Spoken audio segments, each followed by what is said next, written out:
মা, বোন তোমাকে ফোন করেছিল? কেননা আজকে যখন অফিসে আমার মিটিং চলছিল তখন বোনরা আমাকে ফোন করছিল, বলছিল রাখি উৎসবে সকলে আমাদের বাড়িতে আসছে। আর আমার 10 বোন যদি একসাথে বাড়িতে আসে তাহলে বাড়িতে তো একেবারে উৎসব হয়ে যাবে। হ্যাঁ দীপেশ, তুই একদম ঠিক কথাই বলেছিস। আর তোর 10 বোন একে একে আমাকেও ফোন করেছিল, সবাই রাখির দিন বাড়িতে আসবে, কিন্তু আমি ওদেরকে রাখির দিন বাড়িতে আসতে বারণ করেছি। ওদেরকে বললাম আজকেই চলে আসতে, তাহলে আমরা সবাই মিলে আগে থেকেই কিছুদিন ধরে আনন্দ করতে পারবো। একদম ঠিক কথা বলেছো মা। আর হ্যাঁ, আমার 10 বোনকে কিন্তু 10 রকমের গিফট দিতে হবে, তাই আমার মাথায় এখন অনেক চিন্তা, কারণ আমার 10 বোনের গিফট নিয়ে এত নাক আছে যে ওদের কিছু জিনিস পছন্দই তো হতে চায় না। তাই আমি ঠিক করেছি এবার 10 বোনের জন্য আমি কোনো ইউনিক গিফটের আয়োজন করব। দীপেশের কথা শুনে তার মা খুবই খুশি হয়, কিন্তু দীপেশের বউ রঞ্জনা মোটেই খুশি হতে পারে না, কারণ সে মোটেই চায় না রাখির দিনে তার 10 ননদ বাড়িতে আসুক। আর 10 ননদ বাড়িতে এসে হামলা করলে তাদেরকে রান্নাবান্না করে খাওয়াতে হবে বাড়ির বৌমাকেই। তাই রঞ্জনা একেবারেই তার 10 ননদকে পছন্দ করে না। আর যেহেতু 10 ননদ দল বেঁধে বাড়িতে আসে, তাই রঞ্জনা আরো বেশি রেগে যায়। আর এবারও যেহেতু 10 ননদ দল বেঁধে বাড়িতে আসবে, তাই শুনে রঞ্জনা খুবই রেগে যায় আর চুপচাপ নিজের ঘরে চলে যায়। কি ব্যাপার রঞ্জনা, তুমি আমার আর মায়ের কথা শুনে ঘরে চলে আসলে কেন? আমার 10 বোন রাখির সময় আমার হাত ভরিয়ে রাখি পরাতে আসলে তুমি খুশি হবে না? না না, আমি খুশি হব না কেন? তোমার 10 বোন তোমাকে রাখি পরাবে, এটা তো অত্যন্ত আনন্দের ব্যাপার, কিন্তু দুঃখের বিষয় একটাই যে রাখি পরবে তুমি, আর তোমার 10টা আদরের বোনকে রান্না বান্না করে আদর আপ্যায়ন করে খাওয়াতে হবে আমাকে। আর তুমি বোধহয় ভুলে যাচ্ছ রাখি উৎসব শুধুমাত্র তোমার জন্য নয়, আমারও বাপের বাড়িতে একটা ভাই আছে। তাই তোমার 10 বোন যদি তোমাকে রাখি পরাতে আসে, আমি কিন্তু ওদের পেছনে খাটতে পারবো না। আরে বাবা, তুমি রাগ করছো কেন? একটু নয় আমার 10 বোনের জন্য রান্না বান্না করলে, আর আমার মোটেই পছন্দ না রেস্টুরেন্ট থেকে খাবার আনানো। তা না হলে আমি নিজেই রেস্টুরেন্ট থেকে খাবার নিয়ে আসতাম। আর তাছাড়া তোমার তো মাত্র একটাই ভাই, তুমি তোমার ভাইকেও বরং তোমার বাড়িতে ডেকে নাও না। দীপেশের কথা শুনে রঞ্জনা রেগে যায়, আর সে কোনো মতেই তার বউয়ের কথাতে পাত্তা দেয় না। শুধুমাত্র দীপেশ তার 10 বোনকে নিয়ে ভাবতে ব্যস্ত হয়ে পড়ে। এর ফলে দীপেশের 10 বোন ভালো মতো সুযোগ নিতে শুরু করে। যেহেতু দীপেশ বড়লোক, তাই রাখির দিনে 10 বোন দল বেঁধে বাড়িতে এলে ভালো ভালো দামি দামি উপহার পাবে। তাই 10 ননদ কিছুতেই লোভ সামলাতে পারে না, আর তারা 10 বোন নিজেদের সঙ্গে কনফারেন্স কলে কথা বলতে শুরু করে। এই পারমিতা, মা বলছিল আজকে আমরা সবাই মিলে যেন বাপের বাড়িতে চলে যাই। আজকে বাপের বাড়িতে যাবি নাকি রাখির দিনে একেবারে যাবি সবাই? আরে আমার তো আজকেই যেতে ইচ্ছে করছে, কিন্তু দেখ আমার শাশুড়ি মায়ের আবার শরীরটা খারাপ, ওনাকে রাত্রিবেলা রান্না বান্না করে দিতে হবে, তাই আজকে মনে হয় যেতে পারবো না। তার চেয়ে বরং চল কালকে সকালবেলা আমরা সবাই মিলে বাপের বাড়িতে গিয়ে হামলা করি। আর হ্যাঁ, আমরা কিন্তু 10 জন আলাদা আলাদা যাবো না, কেমন? না না, আলাদা যাওয়ার তো কোনো প্রশ্নই ওঠে না। আমাদের বাপের বাড়ির সামনে যে প্যাচার মোড়ের বাস স্ট্যান্ড আছে, ওখানে আমরা সবাই মিলে মিট করব, তারপর একসঙ্গে বাপের বাড়িতে যাব। আমার তো ভাবলেই মজা লাগছে। এই বছর রাখিতেও দাদা আমাদের দামি দামি উপহার দেবে, কারণ আমি শুনেছি দাদার ব্যবসায় নাকি এবার খুব লাভ হয়েছে। হ্যাঁ রে, মাও তাই বলছিল, কিন্তু দাদা যে আমাদের 10 বোনকে উপহার দেবে, আমাদের 10 জনেরও তো কর্তব্য দাদাকে কিছু একটা উপহার দেওয়ার, সুতরাং আমাদেরও কিন্তু উপহার দিতে হবে। শোন, আমরা 10 বোন দাদার থেকে ছোট, তাই আমরা কেন উপহার দেব? আমি তো ঠিক করেছি দাদার জন্য দামি দামি মিষ্টি কিনে নিয়ে যাব, ব্যাস। আমি আর কিছু দিতে পারবো না। হাতে রাখি পরাবো, দাদার দীর্ঘ আয়ু কামনা করব, আর মুখ মিষ্টি করাবো, এর থেকে বেশি আবার কি? সবিতার কথা শুনে তার বাকি বোনেরা রাজি হয়ে যায়, আর তারা ঠিক করে নিজেদের দাদার জন্য 10 রকমের মিষ্টি কিনে নিয়ে যাবে, আর দামি দামি রাখিও কিনবে। অন্যদিকে দীপের শপিং মলে গিয়ে নিজের 10 বোনেদের জন্য দামি দামি গহনা, হীরের আংটি, হীরের নেকলেস, প্লাটিনামের হার, তার সঙ্গে সোনার বালা, দামি দামি জামা কাপড়, মিষ্টি, সাজাগোজের জিনিস, মেকআপের জিনিস ইত্যাদি কিনতে শুরু করে। কিন্তু 10 বোন উপহার দেওয়ার বেলায় একেবারেই কিপটেমি করে। তারা শুধু দাদার কাছ থেকে দামি দামি উপহার নেওয়ার স্বপ্ন দেখতে থাকে। আগের বছর রাখিতে দাদা আমাকে একটা 30,000 টাকা দামের বেনারসি দিয়েছিল, আর ওই শাড়িটা আমি যেখানেই পরে যাই সবাই আমার প্রশংসা করে, তাই এবার রাখিতে আমি ওই শাড়িটাই পরে যাব। উফ, দাদা আমাকে যে 4 চাকা গাড়িটা দিয়েছিল, ওই 4 চাকা গাড়িতে চড়তে খুব আরাম। এরকম দাদা যেন সবাই পায়, না হলে আমার বরের ক্ষমতা কোথায় আমাকে 4 চাকা গাড়ি কিনে দেবে? আর আমি চাই বছরের প্রত্যেকটা দিন যেন রাখি হয়। আমি যখনই আমার বান্ধবীদেরকে বলেছি আমার দাদা রাখি উপলক্ষে আমাকে 4 চাকা গাড়ি দিয়েছে, সবাই তো একেবারে জ্বলে পুড়ে গেছে। এভাবেই 10 বোন আগের বছরের রাখির দিনের কথা মনে করতে থাকে আর তাদের মনে আরো লোভ লালসা ভরে ওঠে। অন্যদিকে দীপেশ তার 10 বোনের জন্য দামি দামি উপহার কিনছে দেখে রঞ্জনা খুবই রেগে যায়। দীপেশ, আমি যখন তোমাকে বলি যে আমাকে একটা শাড়ি কিনে দাও কিংবা আমি বাপের বাড়িতে যাব ভাইয়ের জন্য একটা শার্ট কিনবো, আমাকে টাকা দাও, তখন তো তোমার টাকা থাকে না। আর এখন রাখি উপলক্ষে 10 বোনের জন্য তোমার টাকা সম্ভার একেবারে বেরিয়ে আসছে। বলো, এই আমার 10 বোনের রাখির উপহার, একদম নজর দেবে না, না হলে এইসব উপহার ওদের সহ্য হবে না। আর সামনে তো রাখি আসছে, তুমি চিন্তা করো না, তোমাকে আমি ঠিক টাকা দিয়ে দেবো। তোমার ভাইকে আমি দামি শার্টও কিনে দেবো। অবশ্য তোমার ভাই ভালো চাকরি করে না, তাই দামি শার্ট পাবেই বা কোথায়? সেই জন্য মনে হয় দিদি জামাই ওর কাছে আবদার করছে, তাই তো? তুমি এভাবে আমার ছোট ভাইকে অপমান করতে পারো না। আর তোমার 10 বোন কি, হ্যাঁ তুমি এমন করছো? তোমার 10 বোন যেন রাখিতে তোমাকে একেবারে উপহার দিয়ে ভরিয়ে দেয়। শুধুমাত্র গিফট লোটার ধান্দাই তো ওরা তোমাকে রাখি পরাতে আসে। ওই তো আগের বছর আসলো, আর আগের বছর রাখির দিন 10 বোন রাখি পরানোর সময়, দাদা সত্যি তুই খুব ভালো রে, তুই আমাকে কত দামি দামি উপহার দিয়েছিস। আর দেখ, আমরা তোর জন্য একটা ভালো ইস্ত্রি এনেছি, কারণ তুই একটা বড় কর্পোরেট সেক্টরে চাকরি করিস, তো প্রত্যেক দিনই ইস্ত্রি দিয়ে জামা কাপড় প্রেস করে পরে যাবি, তাহলে আমাদের 10 বোনের কথা তোর প্রত্যেক দিন মনে পড়বে। এই বলে 10 বোন দাদা এবং বৌদির হাতে একটা ইস্ত্রি ধরিয়ে দেয় আর ভালো ভালো খাবার খেয়ে সেখান থেকে কেটে পড়ে। এই ঘটনা রঞ্জনা দীপেশকে মনে করালে দীপেশের কিছুই যায় আসে না। এখন পালাচ্ছ কোথায়? একটা সামান্য ইস্ত্রিতে তোমার 10 বোন কেটে পড়েছিল, তাই তুমি আর বড় বড় কথা বলো না। তার থেকে আমার ভাই অনেক ভালো। আমি তো আগের বছর আমার ভাইকে সেরকম কিছু একটা দিতে পারিনি, কিন্তু আমার ভাই আমাকে খুব সুন্দর একটা শাড়ি দিয়েছিল। রঞ্জনার কথা শুনে দীপেশ কিছু বলতে পারে না। আর এভাবেই দেখতে দেখতে সেই দিনটা কাটে। আর 10 ননদ পরের দিনই রাখি উপলক্ষে বাপের বাড়িতে এসে উপস্থিত হয়। তারা 10 বোন ভালো করেই বুঝতে পারে যে তাদের বৌদি তাদেরকে একদমই পছন্দ করতে পারে না, কিন্তু তাতে তাদের সেরকম কিছু যায় আসে না। আর বাপের বাড়িতে আসার পর থেকেই 10 বোন মিলে বৌদির কাছে কাঠি করতে শুরু করে। বাবা বৌদি, আমাদেরকে দেখে তোমার মুখটা এরকম ছোট হয়ে গেল কেন? সেই তো আগের বছর রাখিতে এসেছিলাম, তারপর থেকে তোমাদের সঙ্গে তার কোনো যোগাযোগ রাখিনি। আবার এই বছর রাখিতে এসেছি, তবুও আমাদেরকে দেখে তোমার মুখ ছোট হয়ে গেল। সত্যি তো, আমরা তো আর সেরকম ননদ নই যে 10 জন আমরা প্রত্যেক মাসে মাসে তোমাদের বাড়িতে চলে আসি আর তোমাদের ঘাড়ের উপর বসে বসে খাই। না না, আমার মুখ ছোট হবে কেন? আর তোমরা যদি 10 জন মিলে প্রত্যেক মাসে আসো তাহলে আমি বেশি খুশি হব। কিন্তু আমার খারাপ লাগে একটাই বিষয়, যে তোমরা তোমাদের প্রিয় দাদার কথা আর বৌদির কথা শুধুমাত্র রাখির দিনেই মনে করো। এই বিষয়টা কিন্তু খুবই খারাপ, আর কিছু নয়। রঞ্জনের এই কথা তার 10 ননদের ভীষণই গায়ে লাগে, আর তারা সঙ্গে সঙ্গে কাঁদতে কাঁদতে নিজেদের মাকে সব বিষয় জানিয়ে দেয়। কমলা দেবী স্বাভাবিকভাবে 10 মেয়ের কথাই শোনে, তাই 10 মেয়ের হয়ে সে তার বৌমাকে বকাবকি করে। এমনকি দীপেশ বাড়িতে এলেও 10 বোন নেকিয়ে নেকিয়ে বৌদির নামে নালিশ করে দীপেশের কাছেও তাকে বকা খাওয়ায়। ছাড় দাদা, বাদ দে, বৌদি যা বলেছে বলেছে, আমরা অত কিছু গায়ে মাখিনি। আর শোন না, কালকেই তো রাখি, তুই আমাদের জন্য কি গিফট কিনেছিস দাদা? প্লিজ বল না। আচ্ছা দাদা, আমি তোকে যে সোনার বালার ছবিটা পাঠিয়েছিলাম, তুই আমার জন্য সেই সোনার বালাটা কিনেছিস তো? ওই সোনার বালাটা কিন্তু আমার খুব পছন্দের। আমি এখন কাউকে কিছু বলবো না, কালকে রাখি, তোরা আগে আমার হাতে রাখি পড়াবি, তারপর আমার যা সারপ্রাইজ গিফট দেবে তাই দেবো। আর তোদের দাদা 10 বোনকে কোনোদিনও খারাপ গিফট দিয়েছে? এটা হয়েছে নাকি বল? দীপেশের মুখে এমন কথা শুনে তার বোনেরা খুবই খুশি হয়। আর সারা রাত ধরে উপহার পাওয়ার লোভে তাদের 10 বোনের চোখে কিছুতেই ঘুম আসে না। দেখতে দেখতে পরের দিন সকাল হতে না হতেই তারা ঘুম থেকে উঠে সেজে গুজে রাখি পরানোর জন্য একেবারে তৈরি হয়ে নেয়। আর তারা তৈরি হয়ে নিজের দাদার জন্য 10 রকমের মিষ্টি নিয়ে আসে আর লাইন করে দাঁড়িয়ে পড়ে দীপেশের হাতে রাখি পরাবে বলে। দীপেশ তখন রাখি পরার জন্য নিজের হাত এগিয়ে দেয়।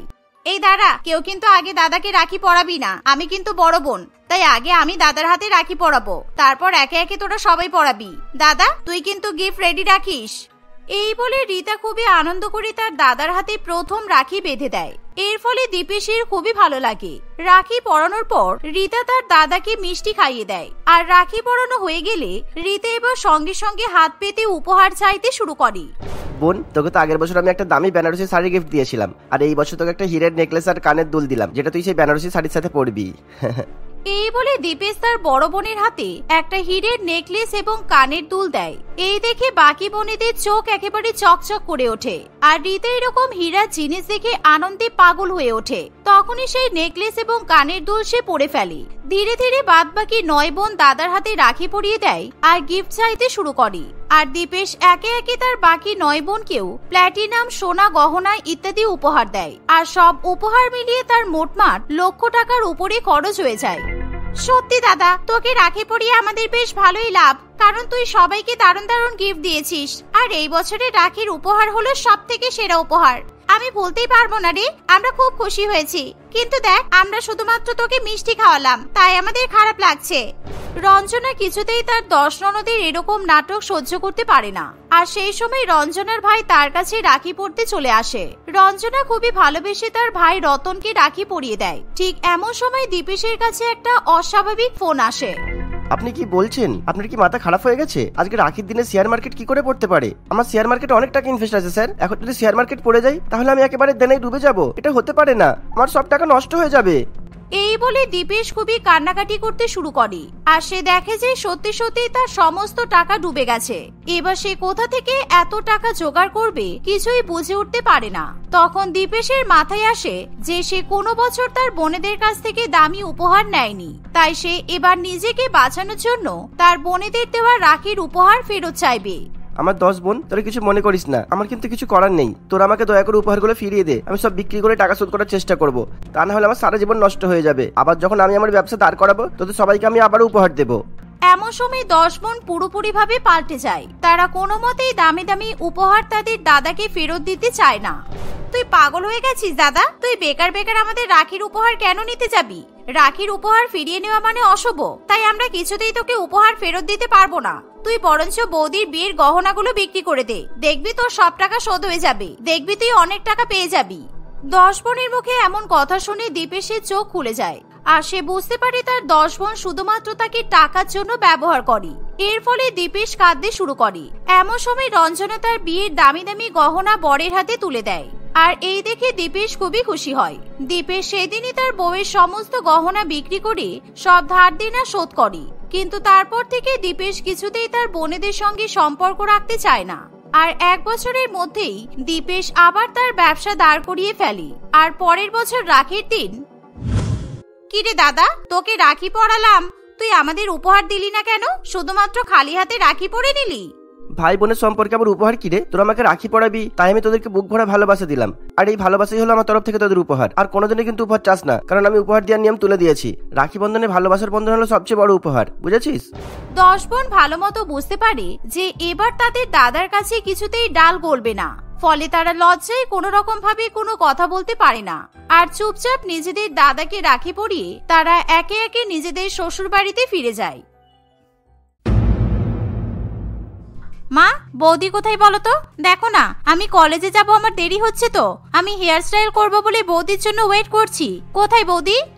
তোর বৌদি? ও তো এখনো ঘুম থেকে ওঠেনি, মেয়েটা এখনো পর্যন্ত ঘুমাচ্ছে।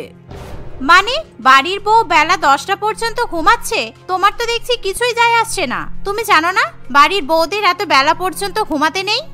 দাঁড়াও, আমি এখনই ডেকে নিয়ে আসছি। না না, কোনো দরকার নেই ওকে ডাকার। একদিন তো তুই নিজেও হেয়ার স্টাইল করে যেতে পারিস। আর তাছাড়া তুই যখন কলেজে যাস না তখন তো বেলা 12টার সময় ঘুম থেকে উঠিস। কই, তখন তো আমি তোকে কিছু বলি না। আর আমার বৌমা একদিন বেলা 10টা পর্যন্ত ঘুমাচ্ছে বলে তোর প্রবলেম হচ্ছে? তোমাকে তো বৌদির নামে কিছু বলাই যাবে না। বৌদি যাই করুক না কেন, তোমার কাছে বৌদি অলওয়েজ সেরা সেরা সেরা। এই বলে সুরভি রাগ করে সেখান থেকে চলে যায় এবং সে একা একাই নিজের হেয়ার স্টাইল করতে থাকে। এমন সময় মেঘমালা দেবী তার বৌমাকে ডাকার জন্য যায়। বৌমা, ও বৌমা, উঠে পড়ো, অনেক দেরি হয়ে গেছে। দেরি হয়ে গেছে মানে? কটা বাজে? সকাল হয়ে গেছে? এ বাবা, আমি তো বুঝতেই পারিনি। আমার তো মনে হলো এখনো রাত আছে। সকাল 10টা বাজে বৌমা। চলো তাড়াতাড়ি উঠে ফ্রেশ হয়ে নাও, আমি ব্রেকফাস্ট রেডি করে নিয়েছি, সবাই মিলে একসঙ্গে খাওয়া হবে, চলো। কি, সকাল 10টা বেজে গেছে আর আপনি আমাকে এখন ডাকতে এসেছেন? ইস, এতটা দেরি হয়ে যাবে আমি তো বুঝতেই পারিনি। আমার সত্যিই খুবই খারাপ লাগছে মা, আজকে আপনাকে একা একা বাড়ির সব কাজ করতে হলো। আরে তাতে কি হয়েছে? তুমি তো প্রত্যেকদিন সকালবেলা উঠে বাড়ির সব কাজ করো একা একা। একদিন আমি তোমার জায়গায় যদি বাড়ির সব কাজ করে দিই তাতে কি পাহাড় ভেঙে যাবে? কোনো ব্যাপার নয়, তুমি তো আমার মেয়ের মতোই। চলো এবার খেয়ে নেবে, চলো। শাশুড়ি মায়ের কথা শুনে নূপুর বিছানা থেকে উঠে ফ্রেশ হয়ে ব্রেকফাস্ট করতে চলে যায়। একে একে বাড়ির সকলেই ব্রেকফাস্ট করতে চলে আসে। বাবা, কি ব্যাপার মা, আজকে তুমি এত কিছু রান্না করেছো? ইডলি, ধোসা, সাম্বার, চাটনি, এই খাবারগুলো দেখে মনে হচ্ছে আমি তো আর শহরে নেই, মনে হয় আমি যেন সাউথ ইন্ডিয়াতে ঘুরতে এসেছি। হ্যাঁ হ্যাঁ, আসলে আজকে আমি আমার বৌমার পছন্দের খাবার রান্না করেছি। সাউথ ইন্ডিয়ান খাবার খেতে নূপুর খুবই ভালোবাসে। মা, তুমি তোমার বৌমার পছন্দের খাবার বানালে আর আমাদের পছন্দের খাবার তুমি বানালে না তো? আমাদের এসব সাউথ ইন্ডিয়ান খাবার খেতে ভালো লাগে না। তোদের আবার সাউথ ইন্ডিয়ান খাবার কবে থেকে ভালো লাগে না? আগে তো তোদের খুবই ভালো লাগতো। আর তাছাড়া বাড়িতে তো প্রত্যেকদিন তোদের পছন্দ মতোই খাবার রান্না করা হয়। একদিন যদি আমি আমার বৌমার পছন্দের খাবার রান্না করি তাতে অসুবিধা কিসের? মা, এই খাবারগুলো কিন্তু খুবই টেস্টি হয়েছে। আপনার হাতে সত্যিই জাদু আছে। আপনিও খেয়ে দেখুন না, দারুণ হয়েছে। আর সুরভি, নিখিল, তোমরাও খেয়ে দেখো, তোমাদের ভালো লাগবে। আর কালকে আমি অবশ্যই তোমাদের পছন্দ মতো ব্রেকফাস্ট বানিয়ে দেব। আজকে একটু কষ্ট করে খেয়ে নাও প্লিজ। বাবা, শাশুড়িমা বৌমার পছন্দের খাবার রান্না করেছে। আমার মনে হয় এটাই হয়তো প্রথম বাড়ি যেখানে বউ শাশুড়িমা একেবারে বন্ধুর মতো থাকে। তা না হলে অন্যান্য বাড়িতে বউ শাশুড়িমার মধ্যে শুধুমাত্র ঝগড়া ঝামেলা মারপিট ছাড়া আর কিছুই তো হয় না। কারো শাশুড়ি মা যদি এতটা ভালো হয় তাহলে সেই বাড়িতে বউ আর শাশুড়ি মায়ের মধ্যে কখনো কোনো ঝামেলাই হবে না। এমন শাশুড়ি মা পাওয়া তো ভাগ্যের ব্যাপার। আর আমিও ভাগ্য করে তোমার মতো বৌমা পেয়েছি, কারণ তোমার মতো বৌমা পাওয়াও কিন্তু এখন অতটা সহজ নয়। এভাবেই নূপুর এবং তার শাশুড়ি মায়ের মধ্যে এত ভালোবাসা দেখে তুহিন খুবই খুশি হয়। কিন্তু অন্যদিকে নূপুরের ননদ সুরভি এবং ছোট দেওর নিখিল দুজনেরই প্রচন্ড পরিমাণে রাগ হয়। তাই তারা সেদিন খাবার না খেয়েই কলেজের জন্য বেরিয়ে পড়ে। আর এদিকে ব্রেকফাস্ট করার পর বউ শাশুড়ি দুজনে মিলে একসঙ্গে বাড়ির কাজগুলো তাড়াতাড়ি করে নেয়, কারণ আজকে তাদের শপিং করতে যাওয়ার কথা আছে। মা, আপনি এখনো রেডি হলেন না? আমি কিন্তু একদম রেডি। দেখুন তো মা, আমাকে কেমন লাগছে। বাহ বৌমা, তোমাকে তো এই জিন্স টপ পরে দারুণ সুন্দর লাগছে। আমিও আগে তোমার মতো বয়সে এরকম জিন্স টপ পরে ঘুরে বেড়াতাম। আমার জিন্স টপ খুবই পছন্দের ড্রেস ছিল, কিন্তু অনেক বছর হয়ে গেছে জিন্স টপ আর পরা হয় না। তাহলে আজকে পড়ুন না। চলুন আজকে আমরা বউ শাশুড়ি দুজনে মিলে জিন্স টপ পরে স্টাইল মেরে শপিং করতে যাব, আর তারপর আমরা সিনেমাও দেখব।